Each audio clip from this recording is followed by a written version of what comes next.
Bergulir, melaju, bergerak cepat. Cita-cita telah membawa kami untuk menggerakkan roda pendidikan dengan semangat kolaborasi. Membawa mimpi tiap generasi dengan asa, menumbuhkan semangat belajar tanpa batas ruang, tanpa batas waktu. Mengantar sumber daya manusia Indonesia untuk terus melaju, mengisi diri dengan lautan ilmu. Menjadi bagian dari gerakan pendidikan Indonesia, lebih dari 10 tahun, IT Asia berupaya untuk mengumpulkan semangat bangsa. Berkontribusi dengan senantiasa menghadirkan ragam edukasi, kami terus melangkah beriringan bersama para ahli. Menetapkan komitmen untuk tak henti dalam memfasilitasi. Kami telah melalui puluhan ribu jam bersama seluruh alumni. Angka ini akan terus bertambah, merambah untuk melebarkan arah, dengan semangat yang semakin membuncah, menapaki tiap wilayah, memperlihatkan secara nyata bahwa teknologi telah menepi seluruh rintangan, membuktikan bahwa belajar adalah hal yang mudah.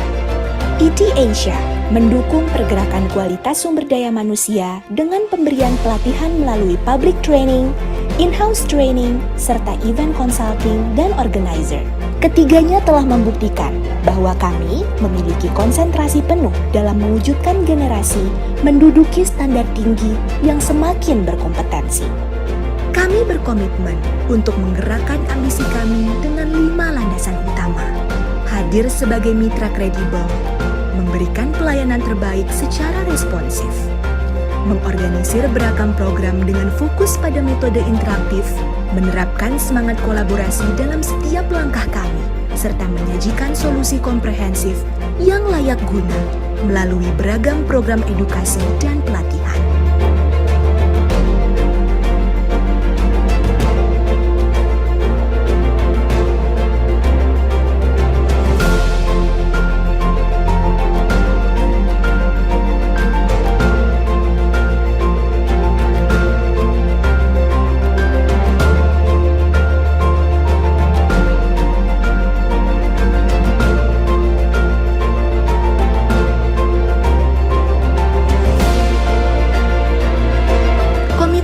Semakin kuat dengan menggandeng para generasi muda sebagai bentuk elevasi pendidikan yang kami ciptakan melalui komunitas.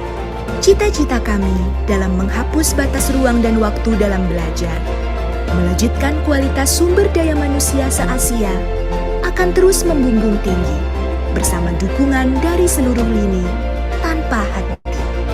IT Asia, learn to elevate. Assalamualaikum warahmatullahi wabarakatuh. Shalom, Om Swastiastu, Namo Buddhaya. Salam kebajikan bagi kita semua. Selamat siang Bapak Ibu semuanya. Selamat datang di Practitioners on Stage yang diselenggarakan oleh IT Asia. Tentunya kami berharap kepada Bapak dan Ibu sekalian selalu sehat dan semangat untuk mengikuti sesi hari ini. Perkenalkan, saya Haliza yang akan menjadi moderator pada hari ini. Dan pada kesempatan ini kita akan membahas terkait dengan communicating to influence, the deep secret to understand better your clients, yang akan dibahas secara lebih mendalam bersama dengan Bapak Bernard Grover that have joined us with us today. Thank you. Hi Pak Thank you. Bernard. Selamat siang. Selamat siang Pak Bernard. It's great to have you here. Oh, thank you for the invite. I appreciate it. Thank you so much, Pak Bernard. But before we jump into our discussion today, please allow me to remind our participants about our rules of sessions. Terkait dengan hal ini, izinkan saya untuk membacakan rules of session yang akan kita patuhi bersama-sama, yakni kami mengharapkan kepada Bapak dan Ibu sekalian untuk bisa mengganti format namanya menjadi nama lengkap strip institusi. Kemudian apabila tidak ada kendala teknis, kami juga mewajibkan kepada seluruh peserta untuk menyalakan video selama sesi berlangsung. Selama pembicara memberikan materi, peserta juga diwajibkan untuk mematikan audio dan tim admin Zoom berhak untuk melakukan mute audio terhadap peserta yang tidak kondusif. Peserta juga dilarang untuk mengirimkan pesan yang mengandung unsur sara ataupun mengganggu kenyamanan peserta peserta lain atau pembicara dan moderator, baik via mikrofon maupun kolom chat. Nanti kepada Bapak dan Ibu yang memiliki pertanyaan, silahkan sekali untuk bisa disampaikan baik secara langsung dengan terlebih dahulu menggunakan fitur raise hand atau juga bisa langsung disampaikan melalui kolom chat. Dan sebagai permintaan izin, kami juga akan merekam semua proses selama sesi berlangsung. Baik Bapak dan Ibu sekalian, untuk mengenal lebih jauh tentunya berkaitan dengan pembicara kita hari ini, izinkan saya juga untuk bisa memperkenalkan beliau melalui penayangan video berikut ini. Bernard Grover, General Manager at JIEXPO Theater. Bernard Grover is a General Manager at JIEXPO Theater. He's an expert in the art of business.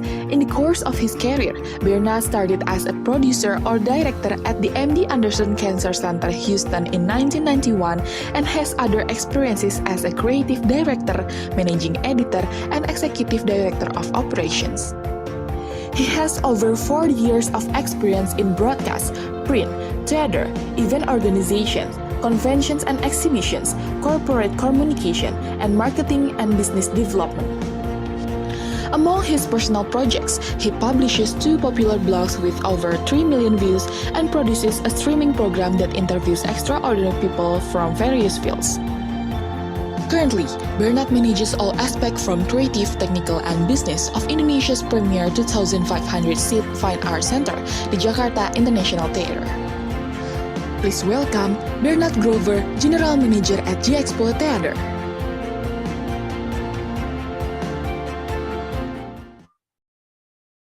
Welcome, Pak Bernard.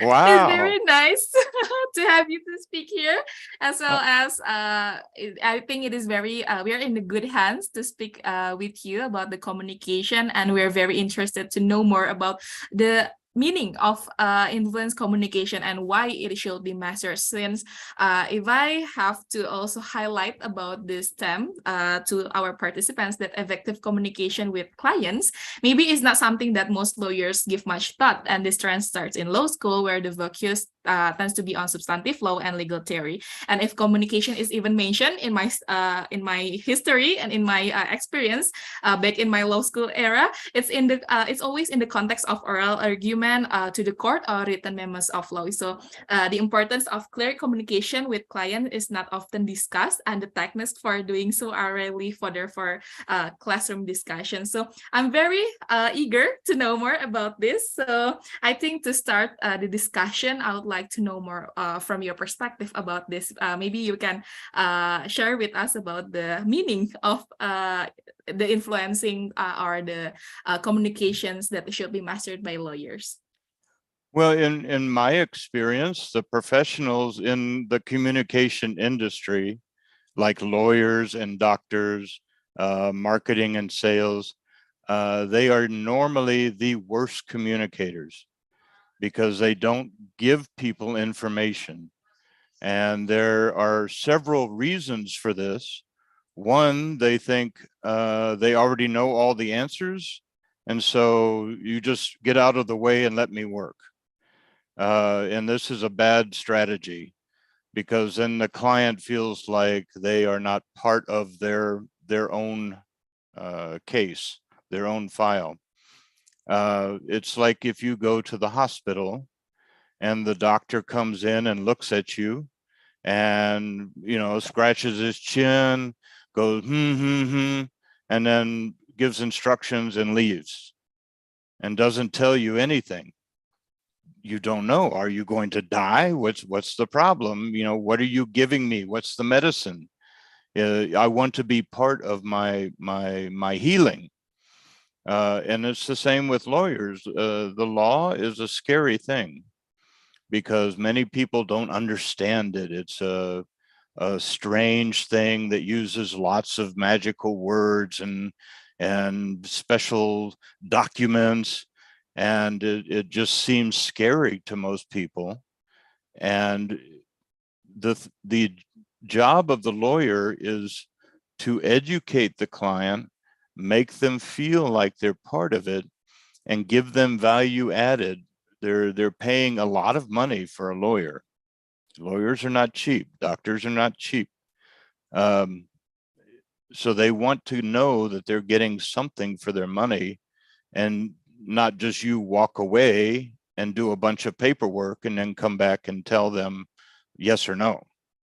They want to know what step by step, what are you doing? What does this mean? What is this file? What is this document? So it's, as a professional, we have to communicate very clearly, step by step, what is going on so that the client feels comfortable and they feel like you care about their case. You're not just bothering them. And it's something that all professionals, we get into this mentality that we know everything already. There's nothing you can tell me that will help. So I'm just going to go do what I do, and I'll let you know if I need something.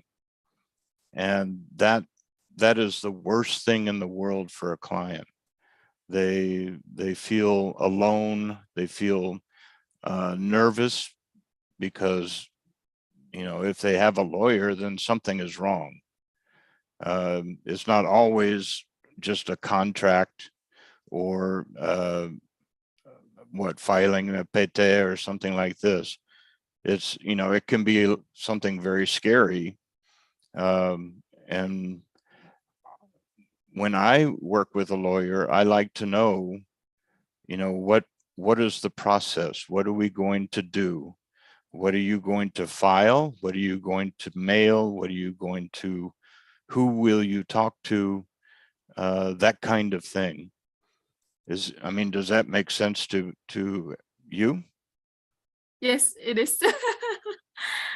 It is very clear. Kalau misalnya saya boleh untuk mungkin merangkum sedikit tadi yang dijelaskan oleh Pak Bernard, bahwa salah satu hal yang menjadi isu gitu ya dalam dunia hukum saat ini adalah tidak adanya komunikasi yang baik antara lawyers atau legal practitioners dengan kliennya, dikarenakan pada saat ini mungkin kliennya pengen gitu ya untuk mengetahui apa yang terjadi, legal problems-nya apa, legal risk-nya seperti apa, akan tetapi ada beberapa hal yang kemudian menjadi sedikit akhirnya bisa lead to misunderstanding karena lawyers-nya tidak bisa menjelaskannya dengan baik. Dan tadi sempat Pak Bernard juga singgung bahwa kalau misalnya law itu adalah salah satu hal yang sangat signifikan dan mungkin bisa menyeramkan bagi beberapa orang, apalagi yang tidak paham hukum atau awam gitu ya. So that is why it is not always the contract. Tadi seperti Pak Bernard bilang. So I want to know about this. What maybe the client expected from lawyers, and what they want about the lawyers want to communicate with them. What is it? Well, at the first meeting, the question is, I have a problem. Is there something I can do to fix this problem? Does the law give me remedy? That's always the first question. So the first thing the lawyer has to communicate is, yes, the law gives you remedy, or no, there's nothing you can do. But you can always offer some alternatives. You know, I can send a letter, I can make an inquiry, maybe I can do a little research and offer you something more. But there's not always a solution. You know, when you go to the doctor, there are some things that just can't fix. And it's the same with the lawyer. But I think the thing that clients really want to know is that you are going to work with them and not off by yourself. I want a lawyer that I can send an email or a WhatsApp and get a status report. But actually, the best thing is that you send the report first and keep the client updated regularly so that they feel like that you're paying attention.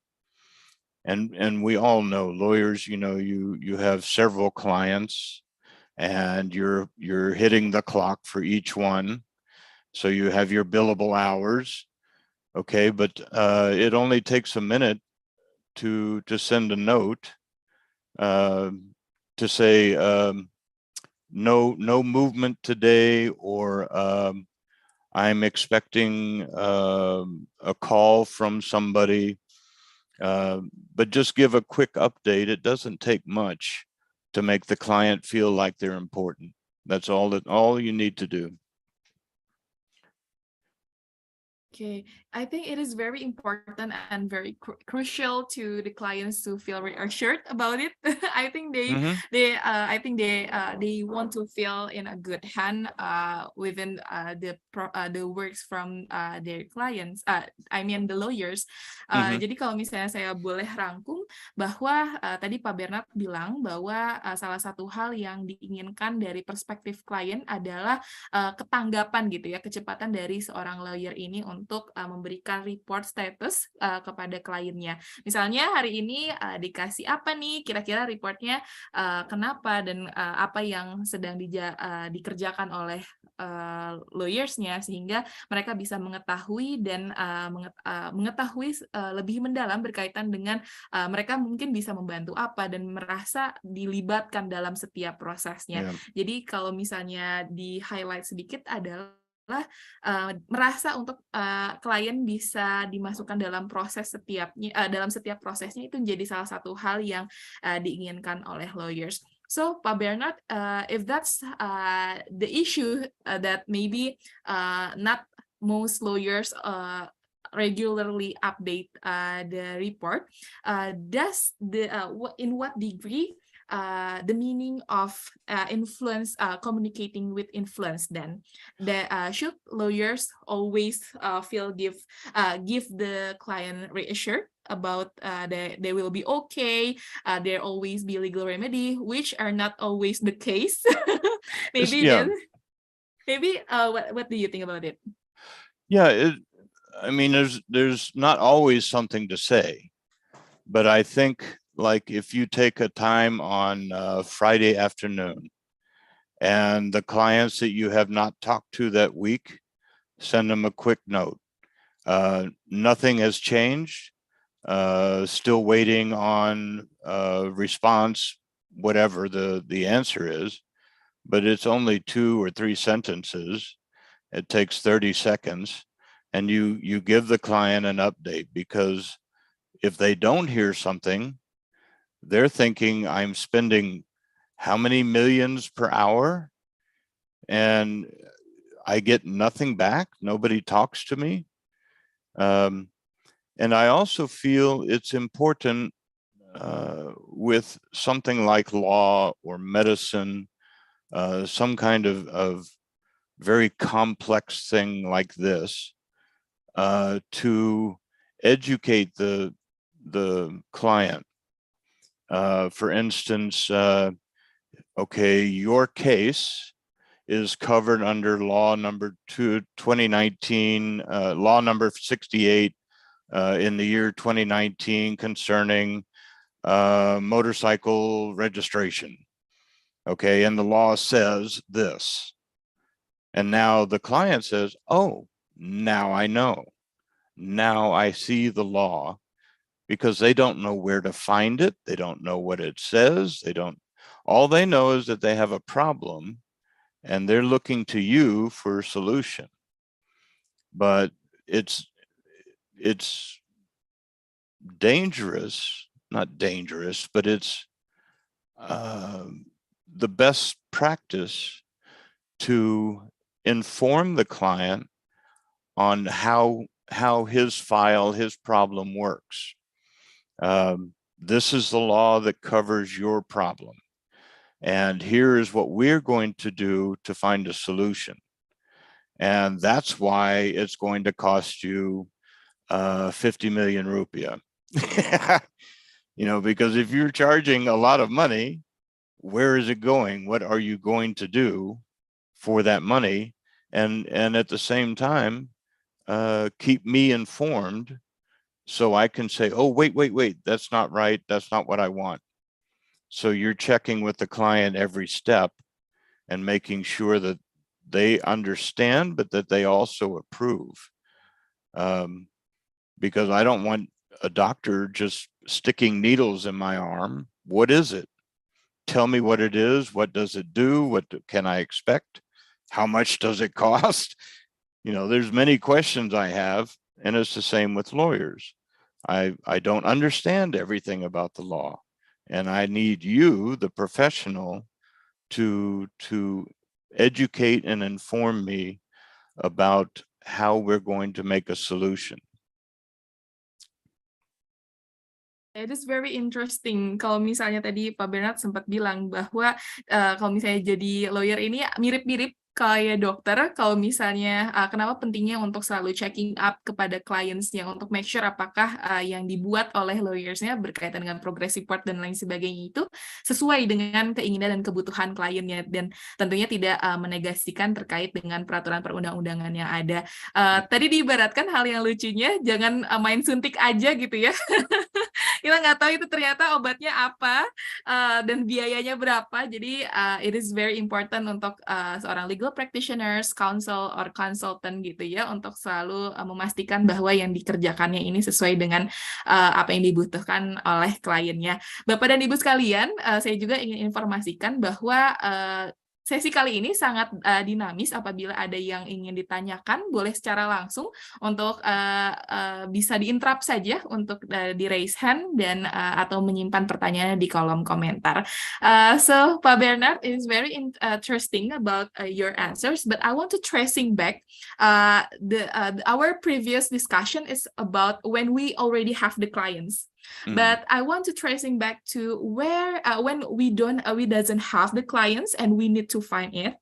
What makes people think that this lawyer are maybe is very okay. I want to hire him or her to be my lawyer. So what do you think in a professional and maybe your background as a business advisor who work closely with lawyers, what do you want as a client to think about when you for the lawyers before they don't have the clients? That is a great question. It's not enough just to network and meet people and maintain your contacts. When you meet people, you must, there's a trick called mirroring. Mirroring is when you meet people at the level that they are. So if you meet somebody who's very intelligent, very well educated, then you talk up here. But if you meet somebody that is not that educated, maybe they don't quite understand a lot of things and you can't use really big words, come down to their level. And if this may sound strange, but if they, let's say they speak with a Balikpapan accent, change your voice, match their accent, talk to them like Balikpapan. If they talk with a Bali accent, change your voice, sound like you're from Bali. This is a trick that politicians use whenever they speak to a large group.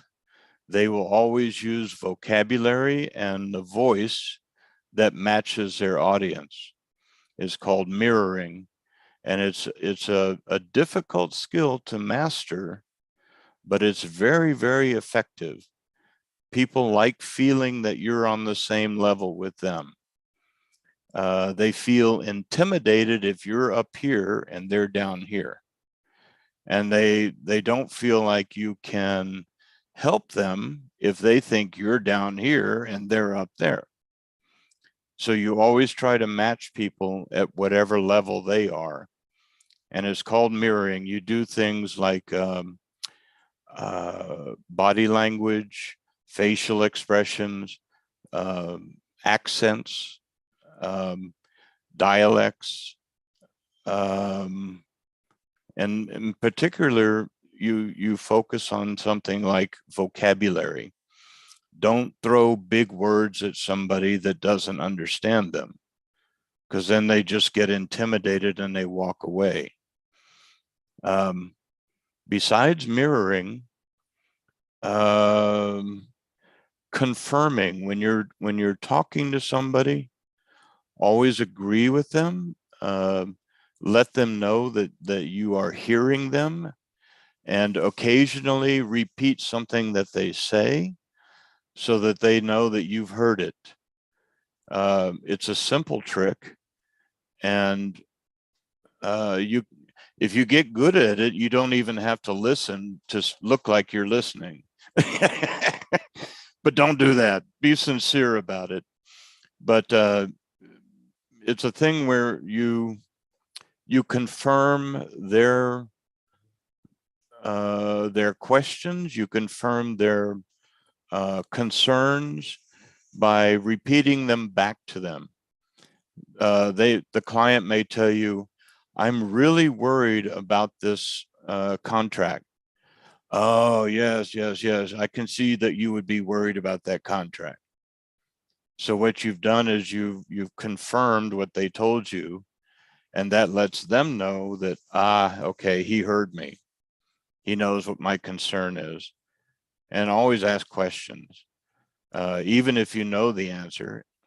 And any lawyers in the group that do trials, you know that you never put a witness on the stand if you don't already know the answer. All right, so you never ask a question unless you know the answer. But it helps with the client when you ask questions, they feel like you are actively involved in what they're saying. If you just kind of sit there and look at them, then they think you're worried about your golf score. So you have to concentrate on the client and make them feel special, and always come to them at their level. Don't talk down, don't talk up, always talk across. And asking questions gives people the feeling like you're actively involved in the conversation. If you just listen, if you just sit there with your fingers crossed and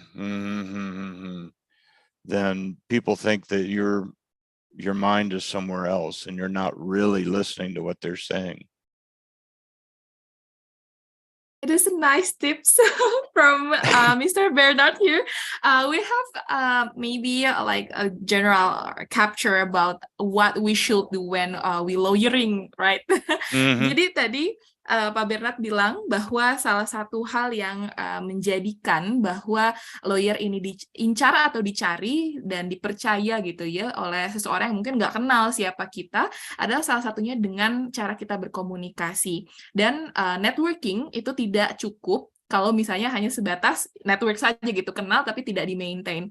Salah satu tipsnya yang tadi diberikan oleh Pak Berat adalah selalu mirroring. Salah satu teknik yang unik menurut saya, ya ini untuk selalu bisa menempatkan diri, menyesuaikan diri kepada lawan bicaranya. Tadi dicontohkan misalnya ada aksen dari orang Bali, mungkin bisa diikuti kira-kira aksennya, atau misalnya tadi ada orang Balikpapan, atau setidaknya yang saya tangkap adalah benang merahnya selalu bisa menyesuaikan diri dan merasa dan memberikan perasaan kepada lawan bicara, kepada potensial klien kita sebagai orang yang profesional.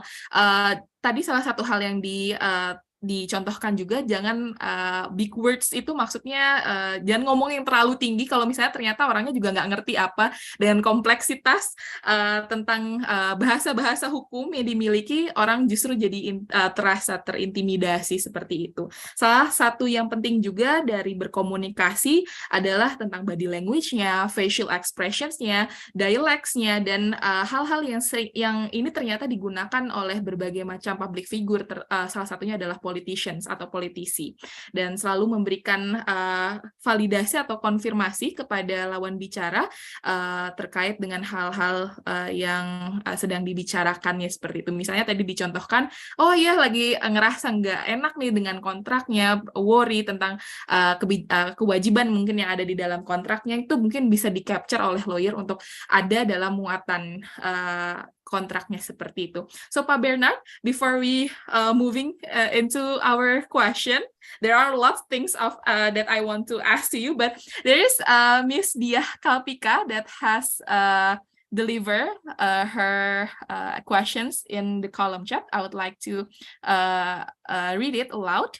Her name is Dia, and she would like to ask about how to answer appropriately when we do not have any significant update to the client, while the client keep pushing us to give any new updates. How do you think? Maybe this is something that we as a lawyer often face. This is kind of a real challenge. How do you think, Pak Bernard? Well, this is similar to the doctor when the patient says, I don't feel better, what's happening? And it's the same kind of problem. With a client like that, again, it goes back to education. First of all, what does the law say and how do you remedy this problem? So once you've educated the client on that, then the rest is, I have done everything possible that I can to move this forward. However, the other side is unresponsive. We have these options to move forward. Do any of these options interest you? Do you want to pursue these? For instance, let's say there's a money dispute. You start with a letter, you know, I want this much money for what I did on this contract. It's unpaid. And you get into a negotiation, but suddenly the other side stops talking. All right, now you've got to tell the client they're not responding. Here's what we can do. We can escalate, go to the court. We can get, what is it, ADR, alternative dispute resolution. We can do what, option C, option D, and get the client to come back to you and say, let's do this. And that way the client thinks, okay, something's happening. It doesn't always work out that well. I mean, there obviously will be times that there are no options. And the only thing you can tell the client is that we have exhausted all the options at this time. Maybe if we wait a certain amount of time, or if we do something else, it will change the game. But at this time, we have done everything possible. And I know because clients are looking at how much money they're paying and nothing's happening. And we all know how that feels. You know, even if you're not working with a lawyer, at some time you're paying for something and it doesn't look like you're getting what you pay for. So again, what it comes down to is how much time are you putting in to contact that client and keep them updated. I think it's best if you call them or send them a note first. Don't let them contact you first. That way they think you're on the ball, you're constantly watching, you're ready to move at any moment. So if you have a client that's really annoying, maybe at 8 o'clock every morning, you send them a note and say, here's the update. No response yet. All right, so now they don't have a chance to ask you. You've already answered them before they can ask. And I think that makes clients feel like something is happening, even if nothing is going on. Because if they get just a simple note before they can ask the question, then they think, oh, then you're focused on me. You're thinking about me. That's what they want. They want you to think about them. They know you're busy, but they want to make sure that you haven't forgotten them. So just a quick note, here's what's happening. I'll update you again tomorrow to let you know if there's any change. 2 sentences, 3 sentences, 30 seconds, 8 o'clock in the morning, and you've changed the game. Now you're ahead of them. Thank you so much, Pak Bernard, for your answer. That was a great answers, I think. Jadi, Ibu Diah berkaitan dengan ini, apabila ada mungkin dari teman-teman yang juga merasakan sebagai seorang lawyers atau legal practitioners yang mempunyai klien yang selalu mungkin memberikan push kepada kita terkait dengan updates, ada baiknya untuk kita terlebih dahulu memberikan note kepada klien kita, menjelaskan bahwa bagaimana situasinya apabila mereka juga tidak bisa memberikan update kepada kita. Jadi sebagai seorang lawyers kita juga bukan dukun gitu ya. Jadi harus mengetahui terlebih dahulu apa yang dibutuhkan oleh klien, dan itu ada baiknya untuk dipertemukan, dikomunikasikan terlebih dahulu. Apabila kemudian mereka memang juga ingin memberikan update, tadi yang di-mention oleh Pak Bernard adalah terus memberikan update. Kalau misalnya mereka aktifnya tadi misalnya setiap hari nggak apa-apa di jam 8 cuma 30 menit misalnya kita nge-report ke mereka, it doesn't take 24 hours gitu ya dari waktu kita. Jadi selalu memberikan notes kepada mereka, progress reports, itu juga akan memberikan rasa spesial kepada mereka dan memberikan kenyamanan bagi kliennya seperti itu. Jadi yang menjadi penting adalah dikomunikasikan terlebih dahulu bagaimana cara bekerjanya mungkin dari Ibu Diah atau teman-teman lainnya. Selanjutnya ada pertanyaan dari Pak Sandi Mas Diono. So Pak Bernard, I will translate it, which Pak Sandi asked you about that they have tried to understand the needs, wants, map out solutions, and already to do best for clients. But on the other hand, the client makes a difficult and time-consuming decision that in this case, we have mutually agreed to carry out the project with a transparent and clear timeline and phase. So they have disclosed about they want to work out with how they were gonna work out. So as a business people, what can we do apart from providing validity to the submitted proposals and ensuring the project runs on time without destroying the opportunity to get earning fees? Wow. That's very complex. That's a great question. I guess repeat that last bit for me so I can understand what exactly he wants to know. Just the last sentence, the last part. The last part is he asked about as a business people, what can we do apart from providing validity to the submitted proposals and ensuring the project runs on time without destroying the opportunity to get earning fees? That's a tough one. Because the answer is really contextual. It depends on the client and the situation. In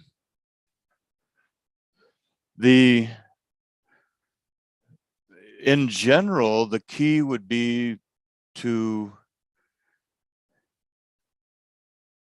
make sure that the client's perception is that everything has been done to the highest standard and in a timely manner, and that you have met every professional standard in working on the case. You're not always going to win. Even the doctor has patients who die. I know that's not a pleasant metaphor, but wow, I'm trying to think of a really good answer for that question.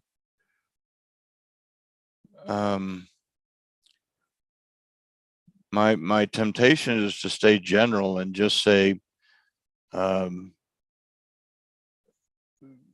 know, we met every possible standard and maintained our ethics in working on this case, and sometimes you lose some clients. It happens. You're not going to make them all happy. But the thing is to never make them angry. You can't make them all happy, but don't make any of them angry. And I think that the best solution in this case is to maybe if you ask them directly what their perception is, and then address any issues that they bring up, but don't try to guess what they're thinking. Get them to tell you so that you can directly address each item that they are concerned about. If you just start talking, I mean, you may not ever answer their question. But if you ask them what they expect, then I think the feeling on their part will be that you care, that you want to know what it is that you can do better for them. I think, does that answer the question? It's a very tough one.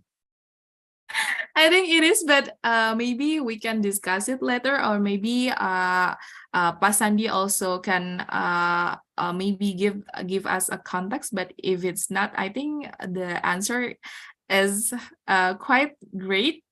So if I can sum about your question, about your answer, bahwa salah satu yang menjadi penting adalah kita harus ensure terlebih dahulu bahwa kita sudah comply terhadap ethics-nya, kita sudah memberikan apa yang terbaik kepada klien, tapi di luar hal itu sebenarnya kita nggak bisa memastikan bahwa klien ini akan tetap ada di kita, atau justru dia pindah, atau seperti apa. Yang menjadi penting adalah we can control and we need to make sure terlebih dahulu bahwa pekerjaan yang sudah kita lakukan sudah transparan dan berikan yang terbaik. Apabila salah satu halnya ada yang apabila ada hal yang sulit, boleh terlebih dahulu untuk address isunya, menyampaikan apa yang menjadi concern dari kita selaku lawyer atau business person kepada klien kita, untuk memberikan gambaran kepada klien terkait dengan apa yang menjadi hambatan apabila hal ini tidak diselesaikan. So I think it is very important untuk juga tidak, kata Pak Bernard, untuk tidak menerka-nerka apa yang dipikirkan oleh kliennya seperti itu. Karena sekali lagi komunikasikan yang lebih clear, lebih jelas itu lebih baik dibandingkan kita menjadikan salah satunya move wrong gitu ya, wrong move maksud saya. Okay. Thank you so much, Pak Bernard. It is very interesting. Mungkin Well, kepada are we finished already? No. No, it is very. No, okay. Oke, mungkin kepada Bapak dan Ibu apabila masih ada pertanyaan boleh sekali untuk bisa disampaikan baik melalui kolom chat atau secara langsung dengan terlebih dahulu menggunakan fitur raise hand. Since we still waiting the questions from participants, I will also would like to elaborate more about your mention about the body language, how important it is. And since we as a lawyer, maybe in law school, there is no subject about communication to clients, and how we do maybe the basic body language to people, how we learn it. Maybe can you give us a glimpse of it? Where should we learn about it? One thing you can do that would bring up immediate answers is just go to a good search engine and type in top communication skills. And what you'll see on there is some of what we've already discussed. You'll see mirroring, you'll see confirmation. These are things that are very common. And I don't know if anybody has ever heard of like the Carnegie School of public relations in the U.S. It's very famous. But part of what they teach is how to communicate with people effectively and be able to get from them what you want while giving them what they want. And it is a delicate balance. I think one lawyer you might look at in the US is Alan Dershowitz, Dershwitz,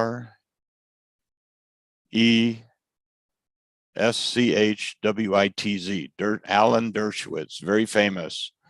But look at some of his videos or look up some of his interviews and listen to him talk about the law and his practice and why he's become so famous as a lawyer. What, 40, 50 years now. He's been around with some of the biggest cases in the news. So he's a good person to listen to, just to hear his philosophy of communication, of law, of skills. And there's another one you might think of is, and this may seem a little weird, but the author is Edward Bernays, Bernays. He did most of it. He invented PR. He invented public relations. There was no such thing as public relations before Edward Bernays. And he wrote a number of books. One of them is actually called Propaganda. There's another one, but he talks about how you can manipulate people very easily with certain communication tricks, and be wise with that information. Don't do this to hurt people, because you can. If you master the skills, you can become a good con artist or a politician. But use the skills for advancing your career and advancing your business by getting people on your side. Make them come over to you. And you can do it just by your behavior and how well you communicate with them. But I would recommend Edward Bernays. And I could probably think of many more, but in terms of law, Alan Dershowitz, and in terms of public relations and communications, Edward Bernays. Those would be my suggestions. Nice information from Pak Bernard. Ada dua yang tadi disebutkan oleh Pak Bernard tadi, kalau misalnya kita mau belajar lebih mendalam berkaitan dengan filosofi dari komunikasi atau cara untuk bisa influencing kepada orang. Tadi tokohnya adalah Alan Dershowitz, if I'm not mistaken. I'm sorry to pronounce it wrong maybe, but and the second one is Edward Bernays. Kalau misalnya Alan itu adalah lawyer terkenal di Amerika Serikat. Kalau misalnya Edward Bernays adalah author atau penulis dari buku-bukunya yang related kepada public relation. Jadi mungkin Bapak dan Ibu untuk bisa juga memperdalam kalau misalnya untuk komunikasi bisa ke sana. So Pak Bernard, I would like also to ask more about, after we talk about the previous one when we don't have clients, and then after we have clients, and what about after we finish the projects? I think it is very important also to know how to maintain the relationship with the clients and how we can still influence them and make us still hired by them. I think it's very important. Well, not only be hired again, but also to refer you to other people. Yes, it is very good. That's a very important one. Once the file is finished, it doesn't hurt. Maybe once a month, once every 2 months, send an email. Send a quick what's up. I think is too intrusive. I like email because I can read it when I want to. I don't want to hear my phone going off all the time. But if you send them a quick email and say, hope you're doing well. Please keep me in mind if there's anything I can help you with. But just keep your name. You know, it's like the paper on your desk. All right, you put the important one on top, but over time it keeps moving down, down, down. And what you do when you send that email is you take that paper and put it back on top.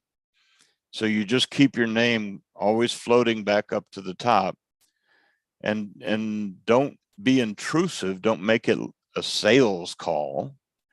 Just check with them for at least a little while after the case is finished. You can check in and just say, how's everything going? Did it work out the way you expected? Get some feedback from them. But then after that, you can just send this is really important. When you are talking to either a client or a potential client, listen very carefully. Make notes in your mind.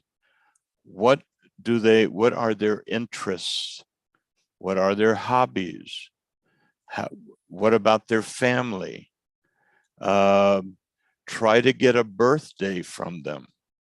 All right, so you can send, every year you can send them a little gift. If they're a great client, you want to send them a really nice gift. But you can, that lets them know that you're thinking about them. All right, so that makes them feel special. And it's not, the word is overtly, it's not like a hard sales pitch. What it is keeping your name coming back up to the top of the pile and doing it in a way that it is nice for them. A little box of chocolate, a basket of fruit, or if they have a hobby, maybe you find something interesting that would go with their hobby. And people will tell you a lot of information about themselves, but you have to listen. And as soon as you're not talking to them, write it down, get it in your phone, use your little voice recorder. Yeah, he likes Harley Davidson motorcycles. His birthday is January 12th. He has a wife and 2 kids. You know, get this information on your personal file about them. So keep a file about all your clients, and you can do that with good contact apps. You know, you can put information about birthdays, wife, hobbies. The one that comes with Samsung on Android, you can put all this information in there on every contact. And always be trying to get more information from them. Ask questions. Gee, what do you like to do on the weekend? Oh, I have a villa and we go to the villa on the weekend. Well, maybe you can get a nice little plant that they can put in the garden at the villa. And the plant will be there every time they go, reminding them of you. So there's all kinds of little things that don't take a lot of effort, but you have to listen. And that's the trick. It all comes down to listening. Thank you so much, Pak Bernard, for giving us another insight about how to maintain a good relationship with clients. Jadi Bapak dan Ibu, berkaitan dengan tadi kita sudah membicarakan bagaimana cara menemukan klien, kemudian ketika kita bekerja sama dengan klien kita harus seperti apa, dan tadi Pak Bernard menjelaskan bagaimana cara untuk merawat hubungan baik dengan klien. Salah satu hal yang penting untuk kita sadari dan mungkin praktikan bersama mulai hari ini yaitu untuk mendengarkan dengan penuh kehati-hatian gitu ya, dengan penuh attention apabila klien sedang memberikan atau bercerita kepada kita. Salah satunya adalah sweet small gesture yang Pak Bernard contohkan.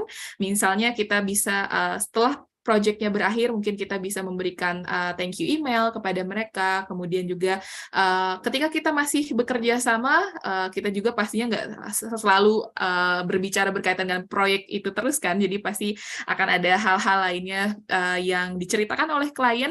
Mungkin ada personal things yang mereka juga bawa ketika diskusi dan ngobrol bersama kita. Misalnya kesukaan mereka, hobi mereka, keluarga mereka. Dan itu bisa menjadi salah satu cara bagi kita untuk terus maintain good relationship, untuk menanyakan kabar mereka, atau juga bisa memberikan gift kecil. Misalnya tadi dicontohkan kalau misalnya sering weekendnya pergi ke villa, mungkin boleh kirimin pot bunga atau tumbuhan-tumbuhan yang selalu remind klien kita atas pemberian kita seperti itu. So it is very nice to have a discussion with Pak Bernard today. I think it's very impressive, and sadly our time is limited.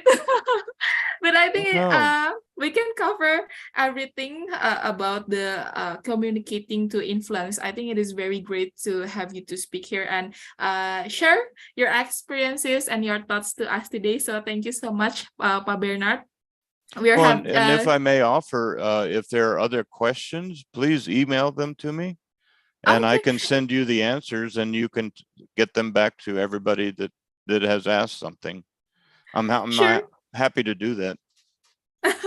Oke, sure Pak Bernard. Mungkin kepada Bapak dan Ibu, kalau misalnya ada pertanyaan lebih lanjut untuk didiskusikan bersama dengan Pak Bernard, boleh sekali untuk mengirimkan beliau email pertanyaan. Nanti akan beliau coba untuk jawab melalui email tersebut.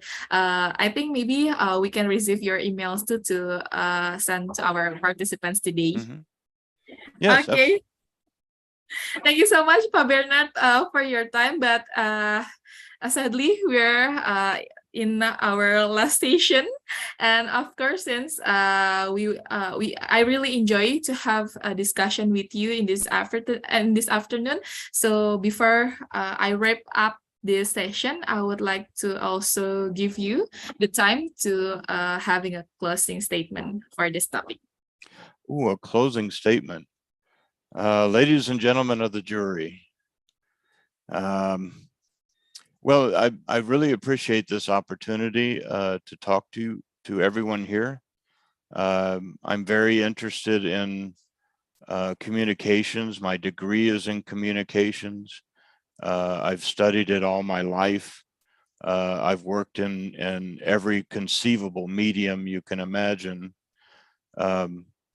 And I like to be able to pass on my experience and my skills to people that are just beginning their careers, so that they have that extra boost to get ahead of everybody else. And really the whole secret to success is good communication and outstanding listening. If you're a listener, you will go very, very far. And other than that, thank you very much for your time. Thank you so much, Pak Bernard. We're very happy to discuss with you today. Jadi tadi closing statement dari Pak Bernard adalah salah satu yang menjadi fondasi dasar bagi kita untuk berkomunikasi adalah bagaimana cara kita mendengarkan, dan ada berbagai macam hal yang bisa kita eksplorasi dari komunikasi, mulai dari tekniknya. Tapi salah satu yang menjadi fondasinya adalah tadi, yaitu untuk bisa mempunyai skill berkaitan dengan mendengarkan. So, thank you so much. I have a great time to talk with you today. Dan kepada Bapak dan Ibu juga, saya mengucapkan terima kasih yang sudah menonton bergabung dengan kami di Zoom maupun di YouTube. So, thank you so much. Namun sebelum saya menutup sesi ini, tentunya saya juga ingin mengajak kepada seluruh peserta untuk bisa menyalakan kameranya karena kita akan melakukan sesi foto bersama. Silahkan Bapak dan Ibu yang tidak terkendala dengan sinyal, akan saya tunggu tidak lebih dari 20 detik.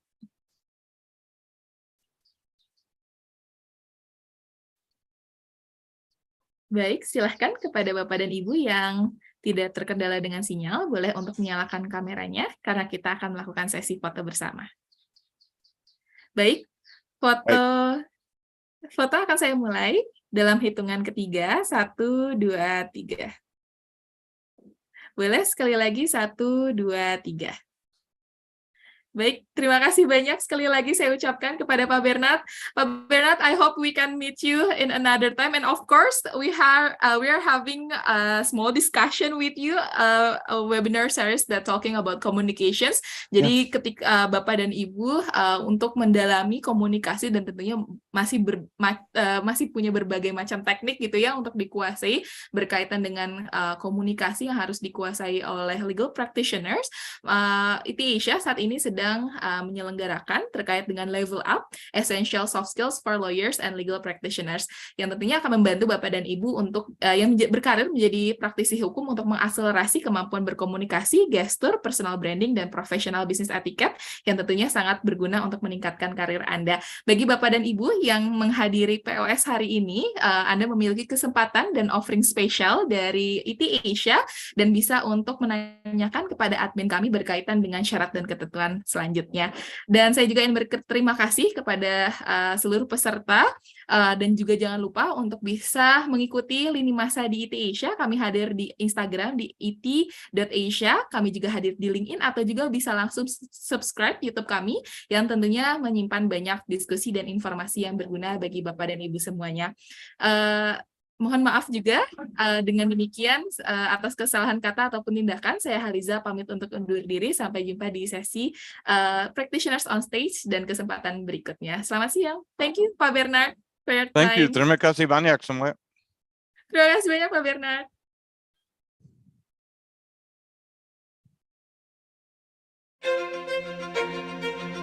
Bergulir, melaju, bergerak cepat.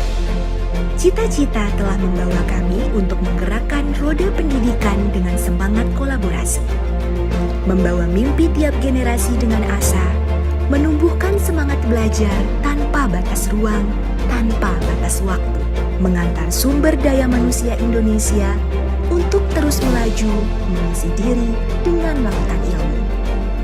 Menjadi bagian dari gerakan pendidikan Indonesia, lebih dari 10 tahun ITE Asia berupaya untuk mengumpulkan semangat bangsa. Berkontribusi dengan senantiasa menghadirkan ragam edukasi, kami terus melangkah beriringan bersama para ahli. Menetapkan komitmen untuk tak henti dalam memfasilitasi. Kami telah melalui puluhan ribu jam bersama seluruh alumni. Angka ini akan terus bertambah, merambah untuk melebarkan arah, dengan semangat yang semakin membuncah, menapaki tiap wilayah, memperlihatkan secara nyata bahwa teknologi telah menepis seluruh rintangan, membuktikan bahwa belajar adalah hal yang mudah. ITE Asia mendukung pergerakan kualitas sumber daya manusia dengan pemberian pelatihan melalui public training, in-house training, serta event consulting dan organizer. Ketiganya telah membuktikan bahwa kami memiliki konsentrasi penuh dalam mewujudkan generasi menduduki standar tinggi yang semakin berkompetensi. Kami berkomitmen untuk menggerakkan ambisi kami dengan 5 landasan utama. Hadir sebagai mitra kredibel, memberikan pelayanan terbaik secara responsif, mengorganisir beragam program dengan fokus pada metode interaktif, menerapkan semangat kolaborasi dalam setiap langkah kami, serta menyajikan solusi komprehensif yang layak guna melalui beragam program edukasi dan pelatihan.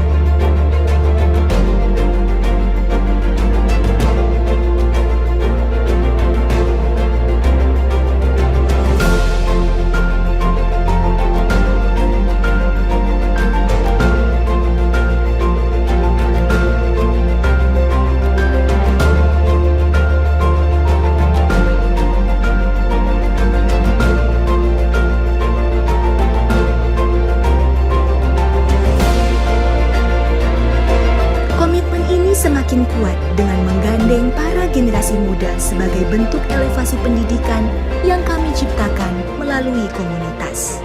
Cita-cita kami dalam menghapus batas ruang dan waktu dalam belajar, melejitkan kualitas sumber daya manusia se-Asia, akan terus membumbung tinggi bersama dukungan dari seluruh lini tanpa henti. IDI Asia